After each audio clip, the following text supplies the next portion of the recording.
Hello guys. तो पिछली class में आपको मैंने ये बताया कि जो ब्याज यानी कि जो ऋण आपने लिया है उस पे जो ब्याज आपका लगता है वो ब्याज की रकम कहाँ तक छूट होती है, यानी कि कितनी आपको छूट मिलती है, ये सारी चीज़ें मैंने आपको बता दिया था। उसी से रिलेटेड, उसी संबंधित एक क्वेश्चन है आपका यहाँ पर।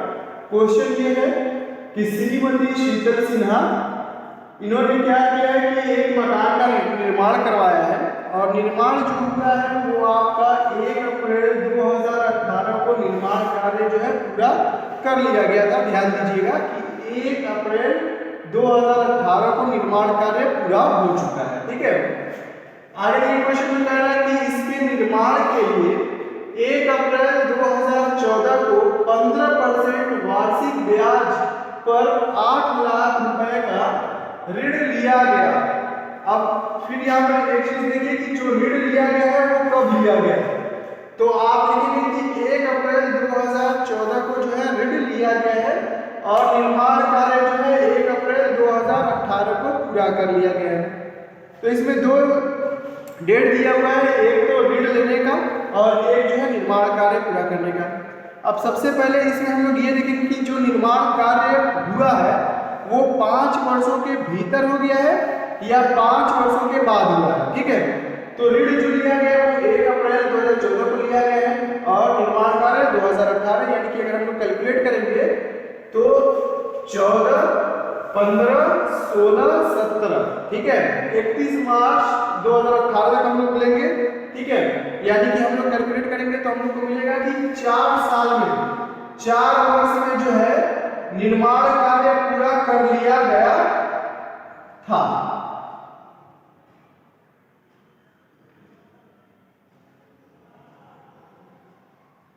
तो जो निर्माण कार्य था वो 4 वर्ष यानी कि 4 साल में पूरा कर लिया गया।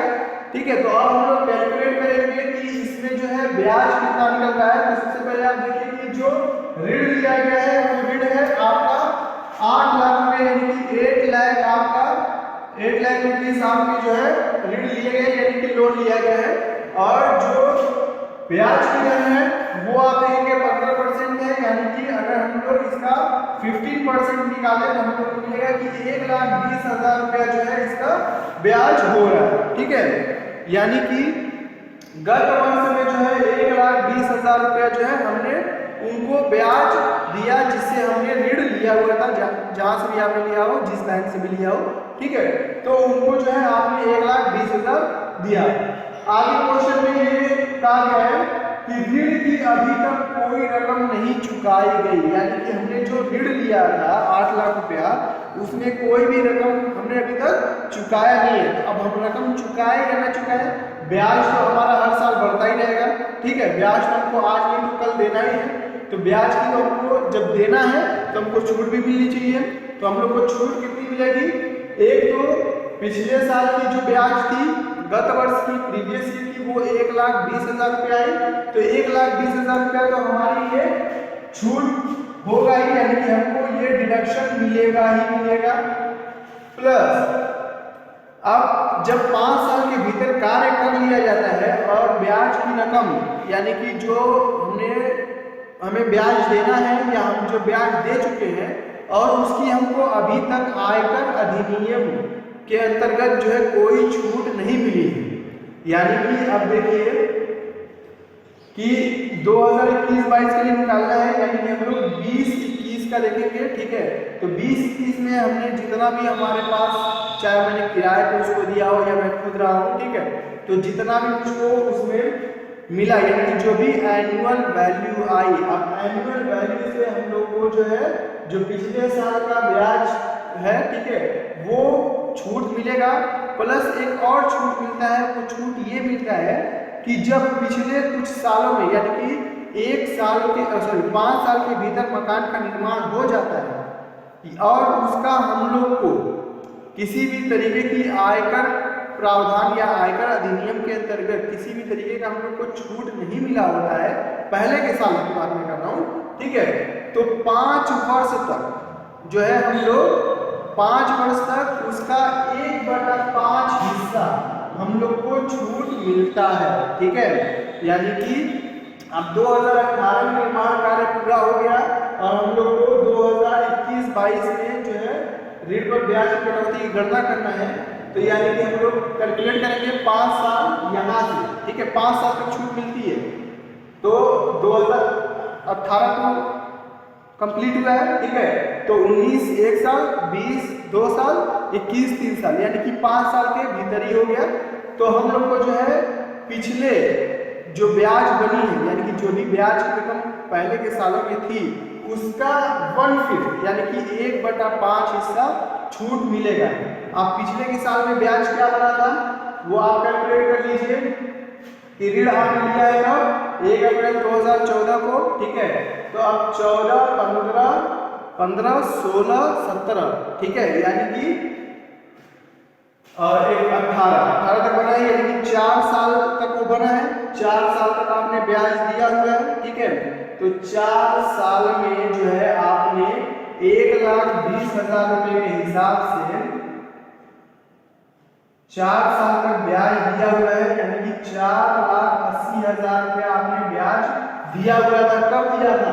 जबकि आपका निर्माण कार्य हो रहा था, मकान अभी जो है वो आप यूज नहीं कर रहे थे, वो सिर्फ बन रहा था, ठीक है। तो जब बन रहा था तो उस वक्त जो है उस पर आपने ब्याज दिया होगा, ठीक है, या नहीं भी दिया तो बाद में तो आपको देना ही है। तो उस पर जो है छूट आपको मिलनी चाहिए थी, लेकिन चूंकि अभी जो है आप उसमें रह नहीं रहे थे तो आपने क्लेम किया नहीं था, दावा किया नहीं था आयकर अधिकारी से कि भैया जो है हम इसमें रह नहीं रहे थे और इसमें, लेकिन फिर भी जो है हम लोग हर साल इतना इतना यानी कि 4 साल तक हमने बिना रहे उसमें 4,80,000 रुपया ब्याज दिया हुआ है। तो इस 4,80,000 रुपया जो है इसका भी हमको छूट मिलना चाहिए। ये पिछले साल का जो ब्याज इसका जो छूट मिल रहा है वो ठीक है, लेकिन पहले के सालों में भी हमें दिया हुआ था तो हमको उसका भी छूट मिलना चाहिए। तो आयकर प्रावधान में इस चीज का आयकर अधिनियम में इस चीज का प्रावधान है कि आपको जो है 5 साल तक, यानी कि निर्माण कार्य पूरा हो जाने के 5 साल तक जो है आपको 1/5 जो भी ब्याज आपका रहा होगा टोटल, उस ब्याज का 1/5 जो है वो आपको छूट मिलेगा। यानी कि 4,80,000 का 1/5 अगर आप निकालेंगे तो ये 96,000 यानी कि 96,000 रुपये जो ये आपका आएगा, तो ये भी आपकी छूट होगी। यानी कि अब टोटल जो रकम होगी वो क्या होगी, प्रीवियस ईयर का अगर आप देखेंगे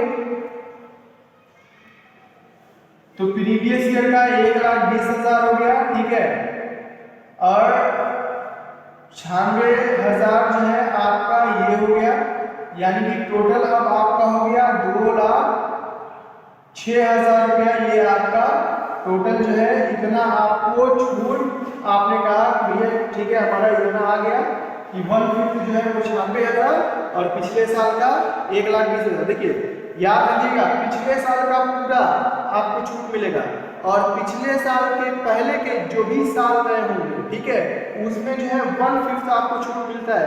वो भी कितना, जो निर्माण कार्य के बीच में जो आपको ब्याज देना होता है उसका, यानी कि 4,80,000 का। तो अब 1,20,000 ये 96,000 ये यानी कि 2,06,000 हो गया।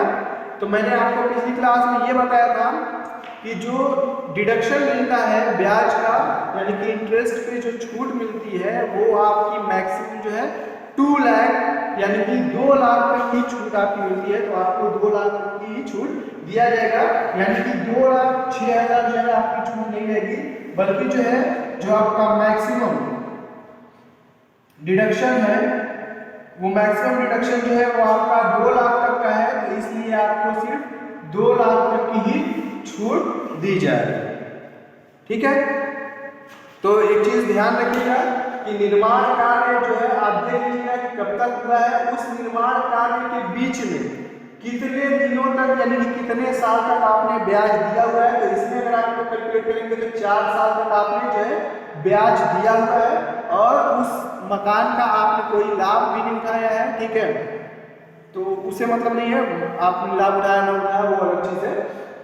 मेन मतलब ये है कि आपने कब तक जो है मकान बन रहा है कब तक आपने ब्याज दिया, ठीक है। वो कैलकुलेट करके टोटल ब्याज आप निकाल देंगे, उसका 1/5 आपको छूट मिलेगा। छूट कब तक मिलेगा? निर्माण कार्य पूरा हो जाने से, ठीक है। और जिस वर्ष का आप आयकर निकाल रहे हैं उसमें आप देख लीजिएगा कि 5 साल से ज्यादा यानी कि 5 साल से अधिक वर्ष तक छूट नहीं मिलती है, मैक्सिमम 5 साल तक ही मिलेगी, वो भी सिर्फ 1/5 मिलेगी, ठीक है। तो चूंकि 2018 में निर्माण कार्य पूरा हुआ था, तो 2018 से 2021 तक हम लोग अगर कैलकुलेट करेंगे तो 3 ही साल मात्र आएंगे, तो 5 साल अगर पूरा नहीं हुआ है यानी कि आपको छूट मिलेगा। तो इसलिए आपको 1/5 छूट मिला था। तो 1,20,000 का जो 4 साल तक हमने दिया है, 4,80,000 रुपए आए थे, उसका 1/5 आपका 96,000 आया था, 96,000 दिए। और गत वर्ष का पूरा ब्याज जो है वो छूट होता है, ठीक है, अगर वो 2 लाख से कम है तो, ठीक है। अगर 2 लाख से ज्यादा रहेगा तो 2 ही लाख होगा, तो वो यानी कि 1,20,000 दिए और 96,000 दिए, दोनों को आप टोटल करेंगे तो 2,06,000 हो गया। लेकिन आप जानते हैं कि आयकर अधिनियम के अंतर्गत जो छूट का प्रावधान है ब्याज पे, वो सिर्फ है 2 लाख तक मैक्सिमम है, तो आपको 2 लाख तक का ही छूट दिया जाएगा, ठीक है। तो अगली क्लास में हम कुछ और क्वेश्चन लेके आएंगे और उसके माध्यम से जो है आपको टॉपिक और ज़्यादा क्लियर करवाने की कोशिश करेंगे। Thank you.